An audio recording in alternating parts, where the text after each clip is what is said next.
हम लोग किराए के घरों में होते थे तो अम्मी घर भी अम्मी देखती थी, तो अब्बा जाते थे, उस वक्त मसावात में थे, मुझे जब की बात याद है। सुबह जाते थे, रात 9 बजे आते थे, जैसे सहाफ़ी जाते हैं, तो हमसे उस घर का पता ले जाते थे कि तुसी कित्थे चली हो, आज शाम को तुसी कित्थे चली हो, मतलब कौन से घर जा रहे हो तुम लोग। उस घर का एड्रेस ले लेते थे, वापसी पे आ रहे होते थे रात को, तो हमसायों से पूछ रहे थे, कहते हैं कि इधर कोई नए किराएदार आए, इधर कोई नए किराएदार आए, इधर से पूछते पूछते उन्होंने कहा हाँ हाँ उधर उस घर में आए तो है, वहाँ मर्द कोई नहीं औरतें ही होते, कहते वही वाला घर।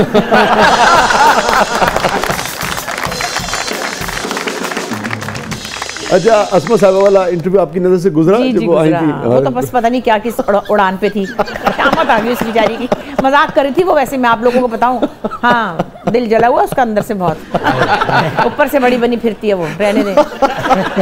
कोई भी इंसान जो चाहे औरत हो चाहे मर्द हो, कोई खुश नहीं होता अगर उसका मियाँ या उसकी बीवी कहीं से सैर करके आ जाए तो, अकेले सैर पे निकल जाए कोई। हाँ वो ऐसी मारी थी मजाक, आप लोगों को खुश कर रही थी, आप लोग उसके पीछे पड़ गए। उन्होंने तो यहाँ तक कहा कि हल्की सी दिलपशौरी करने की भी इजाजत दी। नहीं, जरा भी नहीं है, दिल से कोई करके तो देखे जरा। लेकिन मैंने उनसे पूछा, वो एक चीज कट गई थी, वो जो आपकी बहन है नीलम अहमद बशीर, हमारे शोबे का तो बहुत बड़ा नाम है, तो नीलम का एक अफसाना है, तो मैंने उनसे पूछा था, मैंने कहा भी सारी इजाजत है उसमें, इंटीमेसी की इजाजत है, कहेंगे नहीं नहीं नहीं उसकी इजाजत नहीं। वो भी बारीक बात है, वो सबको तो पता नहीं है, लेकिन लोगों ने तो पता नहीं क्या क्या, बेचारे असद को भी तल दिया, अल्लाह जाने क्या क्या। अरे भाई किसी से ये बर्दाश्त नहीं होता, ये जो दूसरी तीसरी चौथी शादियां करते हैं लोग, तो कोई इतना खुश जो नजर आ रहा है वो नहीं होता। हाँ इंसान इंसान होता है, चाहे वो औरत हो चाहे वो आदमी हो। Sharing is difficult. तो वो आपकी मस्तगी के लिए कुछ मजाक करके चली गई, मेरी छोटी बहन, आप उसके पीछे पड़ गए। मैं तो देखने वालों को कह, स्टे विद अस, कहीं नहीं जाइएगा, छोटे से वक्त के बाद वापस आते हैं। हमारे साथ मौजूद हैं one and only Bushra Ansari साहिबा, आप देख रहे हैं जबरदस्त।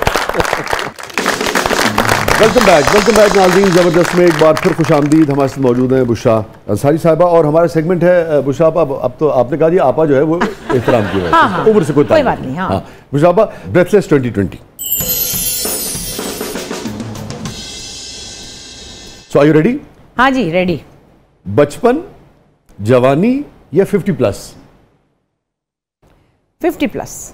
अच्छा ठीक है, ग्रेट, वाह क्या क्या। अच्छा, इसकी क्या वजह है, यानी कि उम्र का ये हिस्सा आपको क्यों पसंद आया? बहुत सी चीजें साथ हो लेती हैं, बहुत सी खुशियाँ, बहुत सी, जैसे बच्चों के बच्चे, हाँ वो इतने सारे रंग हैं, एक के बाद एक परत खुलती चली जाती है, और हर परत का अपना मजा है, हर उम्र का अपना एक लुत्फ है। हमारे शोबे का एक बहुत बड़ा नाम, जैसे अहमद बशीर साहब का एक अपना होता है ना, उसी तरह से एक नाम है डॉक्टर खुर्शीद रिजवी साहब का, बहुत बहुत ही बड़ा, उनका एक शेर बड़ा कमाल है। लाज बात है कि आपकी तो एज है भी, कुछ बुढ़ापा तो नहीं है ना, मगर बड़ा अच्छा शेर है उसको। पेशे आईना लुभाता है बुढ़ापे का वकार, पेशे आईना यानी कि आईने के सामने लुभाता है बुढ़ापे का वकार, हम नहीं कहते कि अफसोस जवानी अफसोस। तो ये बात है कि हर एज की अपनी ब्यूटी और हुस्न है। स्कूल, अच्छा अमूमन लोग स्कूल से भागते थे, कॉलेज में एक आज़ादी मिलती थी? नहीं, मेरे ख्याल स्कूल ज़्यादा मज़े का था। अच्छा, एक तो बहुत सारी दिलचस्पियाँ, और स्कूल में बहुत इम्पोर्टेंस थी। हालांकि मैं क्लास 6 में थी, लेकिन मैं मैट्रिक की बाजियों को ड्रामा सिखा रही होती थी, तो मैं ड्रामेटिक कलियां वगैरह कर चुकी थी ना? नहीं, वो तो मैंने बाद में किया। उससे पहले मैं बच्चों के प्रोग्राम में 9-10 साल की उम्र में जो परी बनती थी ना यहाँ लाहौर टीवी पे, तो बड़े मेरे पास पैसे होते थे, 20 रुपए ही होते थे, और बड़ी मेरी शोहरत थी उस वक्त के बच्चों में। जी। उस हवाले से मुझे 6th क्लास की बच्ची को ड्रामेटिक क्लब की प्रेसिडेंट बना दिया जाता था। मेरे पास पावर ही होती थी कि मैं 9th क्लास की किसी भी बाजी को कहती थी ये चाहिए हमें, वो कहती थी बुला लेना साइंस के क्लास में से ना, कि वो फलानी कवाली में मेरी ज़रूरत है, मैं कहती थी ये बाजी चाहिए मुझे, फलाने टेबलों में वो चाहिए मुझे, तो मेरे पास अथॉरिटी थी। और फिर कवाली हो रही है, ढोलकी बजा रही हूँ, गाना भी गा रही हूँ, डांस भी कर रही हूँ, ड्रामा भी कर रही हूँ। अच्छा मज़े की बात, स्कूल की तो अजीब बात, मेरे साथ निसार बज़मी साहब की बेटी पढ़ती थी। अरे अब हम 5वीं क्लास में थे, बेचारी सीधी सादी सी थी, गाना अच्छी आवाज़ थी उसकी। हमें क्या करती थी टीचरें, पता नहीं क्या समझती थी। मेरे अब्बा ने एक फिल्म बनाई थी, उनको पता था ये भी जरा थोड़े रंगबाज फैमिली है, मगर पता नहीं क्या उन्होंने कहा आपके अब्बा तो फिल्म डायरेक्टर है, हालांकि बेचारे ने एक ही बनाई थी, वो फेल ही हो गई क्योंकि वो क्लासिकल म्यूजिक था। तो वो क्या करती थी कि अल्लामा इकबाल डे पे उनका कोई कलाम दे देती थी, ये गुंबदे मीनाई टाइप ना, और हम दोनों को कहती थी, बड़ा सा स्कूल था, बड़ा सा ग्राउंड था, उधर जाओ दोनों की धुन बना के लाओ। ये लब हम क्या करें, जुगनू आँखों की रोशनी है यार। अब ये ट्यून बना के लाए टीचर ने, दोनों बैठ के, नहीं ये नहीं ठीक और बनाओ। अरे हम दोनों को उन्होंने लगाया था ट्यून बनाने पे और हम ट्यून बना के आ जाते थे और हमारे ट्यून पे सारे बच्चे टैबलो करते थे। तो वो टीचरों को हम पे पता नहीं क्या ट्रस्ट था या हम पे नजर आता था। तो वो एक इम्पोर्टेंस, नहीं वो ट्रस्ट तो फिर सारी दुनिया ने देखा ना। और नहीं बज़मी साहब की बेटी बेचारी फरजाना भी कहीं देखती होगी, उसकी भी शामत के तुम्हारे अब्बा कंपोजर है, वो बेचारी सीधी सादी घरेलू टाइप थी। मैं तो फिर भी थोड़ी परिवार बनी थी, तो कुछ भी नहीं करती थी। स्टापू, हाँ बहुत खेला, पहल दूज भी कहते हैं ना। हाँ पहल दूज भी, यस, बहुत खेला मैं। बड़ी उफ, मेरी अम्मी कहती थी आवारा गर्द। साइकिल पे सारा दिन मैं फिरती थी। साइकिल पे फिरती थी उस जमाने में? और अच्छा। जो बड़ी साइकिल नहीं होती जिस पे चढ़ जाते हैं बच्चे ऐसे हाँ, ऐसे मुश्किल से, और हाँ, उतरा नहीं जाता, पैर नहीं आते, हाँ, नहीं फिर उतरा नहीं जाता।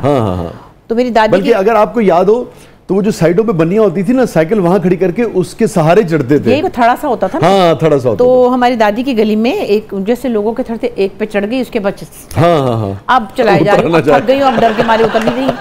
तो और मेरी दादी का घर आखिरी घर था। तो जो गली खत्म होती थी उसके नीचे एक और सड़क थी, तो वो कम से कम इतनी, यहाँ ये गली खत्म हुई और ये रही सड़क। अब मैं उतरूँ कैसे? और मैं कुछ 6-7 घर पहले आवाजें देने लगती थी अब्बा के असिस्टेंट को। अब्बा के असिस्टेंट रहते थे अरशद भाईजान, अल्लाह जाने वो न्यूयॉर्क में कहीं हैं। मैं वहां से आवाजें देती थी कोई 10 से 12 घर पीछे, अरशद भाईजान, मतलब कि मुझे रोक ले, क्योंकि यहाँ पे साइकिल में उतर जाना नीचे और मैं नहीं उतर सकती। अरे जामुन के दरख्त पे चढ़ना, शहतूत के दरख्त पे चढ़ना। जामुन लिखा था आगे मैंने। हाँ आगे मेरी अम्मी जो थी एक्चुअली तीसरी दफा लड़का ये लोग एक्सपेक्ट कर रहे थे, तो इसीलिए तो नाम रखा जाता था उस जमाने में। बाद में एक लड़का भी आया तो कहती थी अवारा गर्द मुंडा ही हो जाता तो चंगा सी। सारा दिन फिरती है इधर इधर। तो ये बड़ी बहनें तो नहीं, मैं बहुत। तख्ती मजे की चीज थी, उससे क्या वो जो गाची कलम होता था ना, हाँ गाची से उसको साफ वो करते थे ना, कलम थे फिर उसको बनाते थे, थोड़ा सा ऊपर से वो काट देते थे ताकि स्याही ठहर सके। सा था ना, और फिर दुआत लेके जब लिखते थे उससे अभी तक मेरी राइटिंग अच्छी है। खुशखती उससे आती थी। परांदा पहना है, परांदा शायद साडे महल्ले एक एडी कमजोर कुड़ी उन्हें परांदा पाया तो पीछे डिग पई बेचारी। भंवरा, भंवरा देखा है मैंने बहुत, अब तो नहीं नजर आ रहा, अब तो इंसानों की शक्ल में भंवरे फिर रहे हैं। अच्छा मजे की बात है, हमारे पे तो वो भी नहीं बैठ रहे। फूलों पे बैठते हैं ना, फिर रहे होंगे किसी फूलों के पीछे पीछे, लेकिन वो भंवरा अच्छा लगता था। बारिश, पंजाब की बारिशों की क्या ही बात, क्या बात।